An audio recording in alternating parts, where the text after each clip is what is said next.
Hi all. Sunday ഒക്കെ ആയിട്ട് ഞാൻ ബോറടിച്ചിരുന്നപ്പോൾ ഞാൻ കരുതി പുറത്തുനിന്നിരിക്കാമെന്ന് വിചാരിച്ചു. അങ്ങനെ ഞാൻ നേരെ പോയി നെയ്മ അലൈൻ ഫുഡ് ട്രക്ക് ഏരിയ. അവിടെയുള്ള നാഷ് ഹോട്ട് ചിക്കൻ എന്നൊരു ഷോപ്പുണ്ട്. അവിടെ നിന്നാണ് ഞാൻ കരുതി കഴിക്കാൻ കരുതി. അങ്ങനെ നമ്മൾ അവിടെ ചെന്ന് ഓർഡർ ചെയ്തു. അവിടെ ചെന്ന് ഞാൻ നോക്കി, മെനു നോക്കി. അപ്പോൾ എനിക്കൊരു ചെറിയ ബർഗർ മതിയായിരുന്നു. ഞാൻ അവരോട് സ്ലൈഡ്സ് ബർഗർ ഓർഡർ ചെയ്തു. അപ്പോൾ ചെറിയ 2 ബർഗർ ഉണ്ടാവും, ഫ്രൈസ് ഉണ്ടാവും.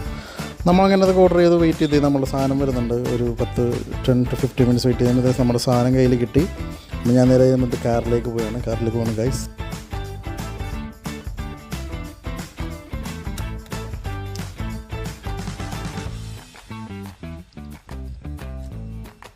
വീക്കെൻഡ് ഇവനിലൊക്കെ പോകാൻ പറ്റിയ അടിപൊളി സ്പോട്ടാണത്. നെയ്മ അലൈനിലുള്ള ഈ ഫുഡ് ട്രക്ക് ഏരിയ. ഇത് right behind Neima health care clinic ഉണ്ട്. അതിൻ്റെ തൊട്ട് പുറകിലാണ് ഈ സ്പോട്ട് വരുന്നത്. ഒരുപാട് ഷോപ്സ് ഉണ്ട് അവിടെ. അപ്പോൾ എല്ലാവരും